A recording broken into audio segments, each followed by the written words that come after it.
Morning everyone. Today we're going to be doing top to bottom analysis on Ethereum US dollar, starting from the 1 week time frame. As usual, we'll start by identifying our zones. Our zones are support and resistance levels on higher time frames. So where we have support levels, resistance levels, and resistance to support as well as support to resistance. We call them zones. So this is a weekly zone. This is another weekly zone.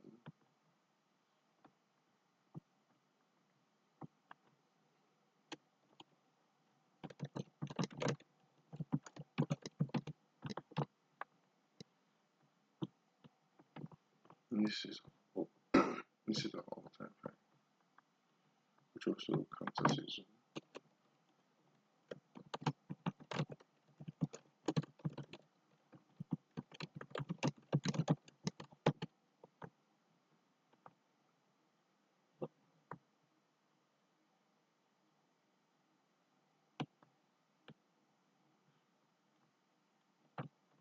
We have another weekly zone here.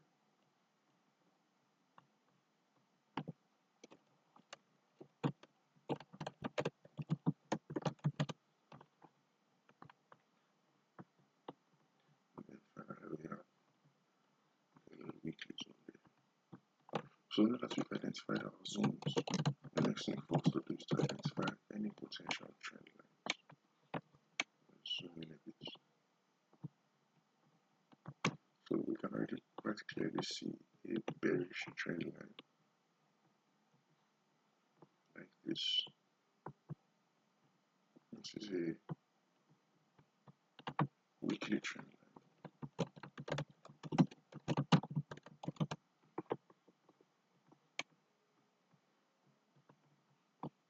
Also another like this. This is also a weekly trend line.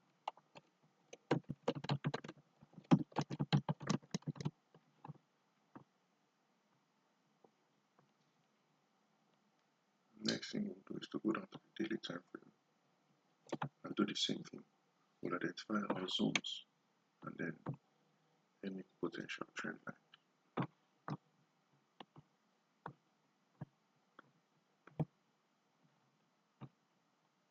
Okay, so now on the daily time frame, so let's identify our zones. We have a daily zone here. You can see that support has become resistance. This is a daily zone. We have a daily zone here.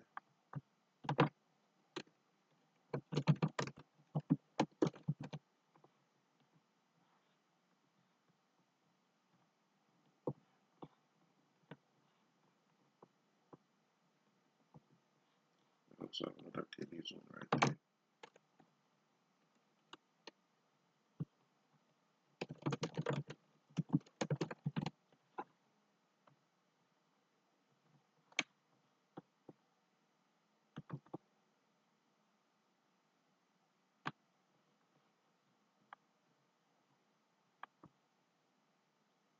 We have a daily zone here.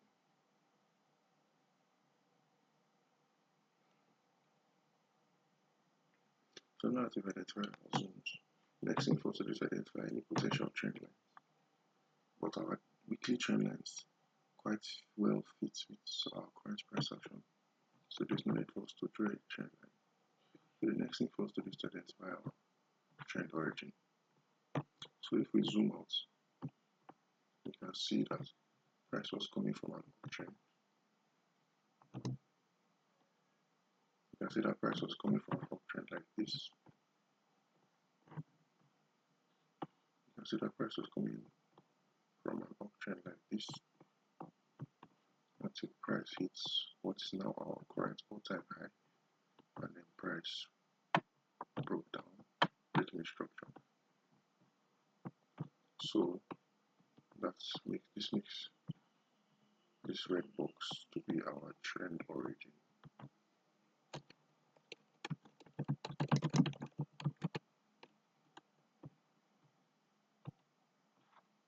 This is our trend origin. Now that I've identified our trend origin, next now what to do is identify our market structure. So we have an impulsive move here, correctional move here, impulsive here, correctional here, impulsive here, correctional here, followed by an impulsive here. So what we are expecting now is a correctional. Presumably we should be expecting a correctional probably about to this trend line, somewhere between this trend line and this daily zone, to be followed up by a new impulsive move here. So now the next thing for us to do is to mark out our structure with a little more detail. So since this is a downward trend, we have our swing highs and our swing lows. Well, since it's a downward trend, we better call it our lower highs and our lower lows. So let's identify our lower highs with blue lines. Here, let's identify our lower highs with blue lines. Let's make this blue. So this is lower high, lower high,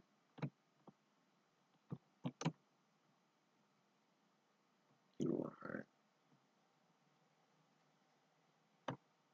Now we identify our lower lows. Let's mark them out with green lines instead, for the sake of distinction. So this is our lower low. This is a lower low. This is a lower low. Okay, sorry about that. This is a lower low. And then this is another lower low.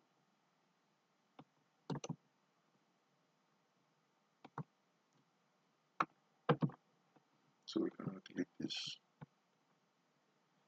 Okay, so price is currently in a downtrend. So now we've identified our trend origin. We've also marked out our swing highs and our swing lows, or our lower highs and our lower lows. Price is currently in an impulsive move, presumably switching to a correctional move.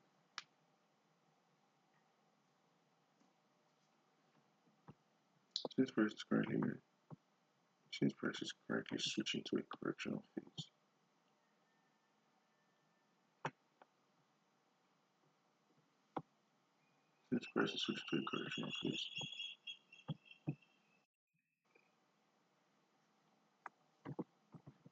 let us highlight, we'll identify all of our blue lines. Let's make it a blue box. So here and here and here. So what we're going to do next is to go to the 4-hour time frame and see if there are any patterns that appear on these blue boxes. Any patterns that appear with these blue boxes, we'll be waiting for it somewhere around here in our final empty blue box. So let's go down to the 4-hour time frame.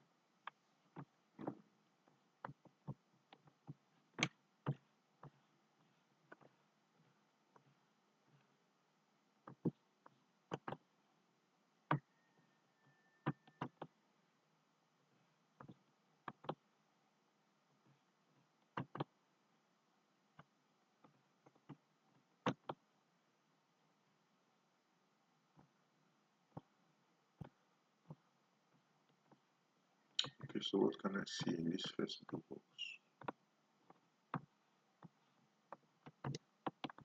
So what I see here, let's use line chart. So I see an M pattern. I see an M pattern here.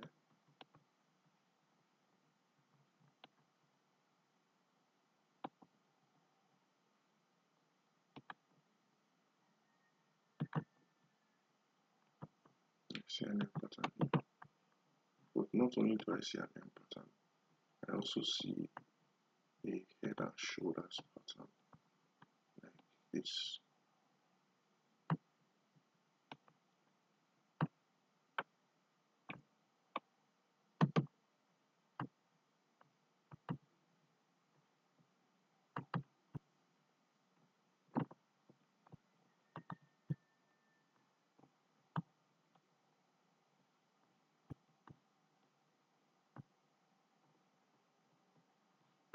Let's switch to the line chart. You can see another end pattern here. But it's a fairly small end pattern compared to how large end pattern could potentially be. But the one commonality I can see is a bearish engulfing candlestick pattern. So an end pattern appeared here in the first blue box with a bearish engulfing candlestick pattern.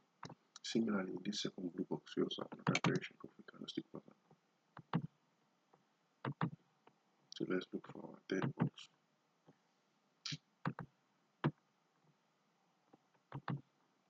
In our third box, let's use the line chart. We do have an end pattern, but it's not a very, it's a rather poorly formed end pattern, and it doesn't contain a bearish engulfing candlestick pattern, but it does contain weak rejection to the top side.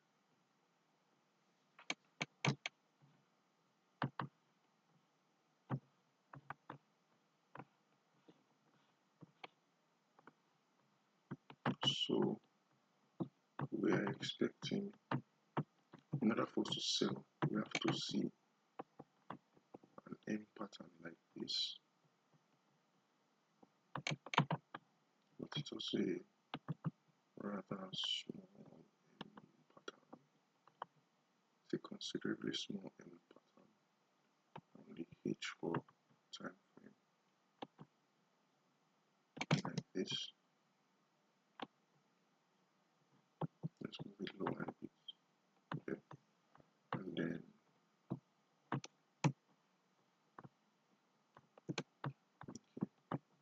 so if we see an end pattern on the H4 time frame,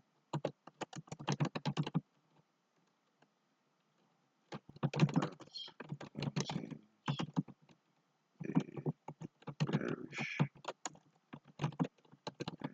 pattern in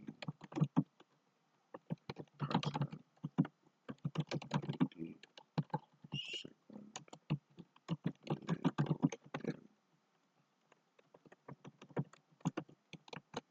we sell.